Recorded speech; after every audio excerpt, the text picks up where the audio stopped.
কয়েকদিন ধরেই চলছে নিম্নচাপ। জেলার অন্যান্য নদীগুলিতে জলস্তর কমতে শুরু করলেও এখনও জলের তলায় রয়েছে বাঁকুড়া শহর সংলগ্ন দ্বারকেশ্বর নদীর উপর অবস্থিত মিনাপুর ভাষাপুল। ফলে নদী তীরবর্তী বেশ কয়েকটি গ্রামের কয়েক হাজার মানুষ চরম দুর্ভোগের মধ্যে পড়েছেন। বাঁকুড়া শহরের সঙ্গে নদীর ওপারের বাঁশি, আড়াল বাঁশি, ধলডাঙ্গা ও জগদল্লা এলাকার যোগাযোগের অন্যতম গুরুত্বপূর্ণ মাধ্যম হলো এই ভাষাপুল।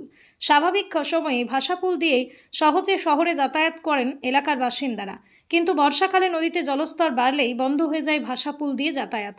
বর্তমানে নিম্নচাপের বৃষ্টি থামলেও ভাষাপুলটি এখনও জলের তলায় রয়েছে, ফলে সমস্যার সমাধান হয়নি।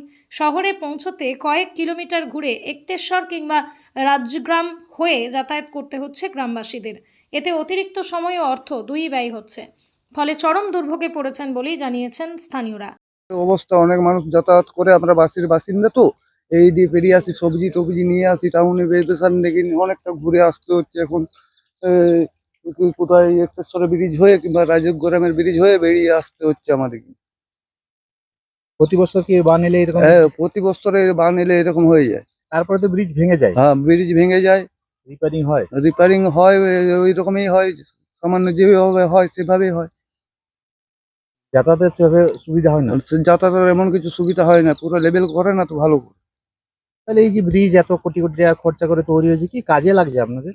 আমাদের কি কাজে লাগছে? ওই যাতায়াতের পেরাবার কাজে লাগছে।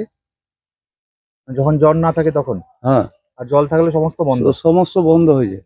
দূর পথে যাতায়াত করতে হয়। হ্যাঁ, অনেক দূর পথে যাতায়াত করতে হয়, ঘুরতে হয়, 4-5 কিলোমিটার ঘুরতে হয়। এদিকে অনেক লোক যাতায়াত করে, যেহেতু এটার পুলটা তো নামা পুল, এটাতে পেরাতে খুব অসুবিধা হয়। এই পথে সব স্কুল আছে, আর ওদিকে ঘুরে হলে রাজগ্রামে হয়ে মোটামুটি ঘুরলে তো 8-9 কিলোমিটার 10 কিলোমিটার হয়ে যাবে। এটা একটু উঁচু করে হলে জিনিসটা ভালো হয়। প্রতি বছর হ্যাঁ, কি বর্ষা এলে হ্যাঁ, প্রত্যেক বছরই বর্ষায় এটা ভর্তি জল হয়ে যাবে, এদিকে কোনো মানুষ যাতায়াত করতে পারে না। অনেক তো সমস্যা, বিশেষ করে এটা অনেক কৃষিজীবী সমস্যা হয়। মানুষ। একটা সরের ওদিকে হয়ে ঘুরতে হবে, নাহলে এদিকে রাজগ্রামে হয়ে ঘুরে এদিকে স্কুল আসতে হবে।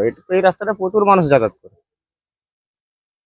সামনে তো দেখছি সিভিক ভলেন্টিয়ারও পুলিশ দিয়ে হ্যাঁ, দিয়েছে, হ্যাঁ, হ্যাঁ, যাতে কোনো দুর্ঘটনা না ঘটে। না।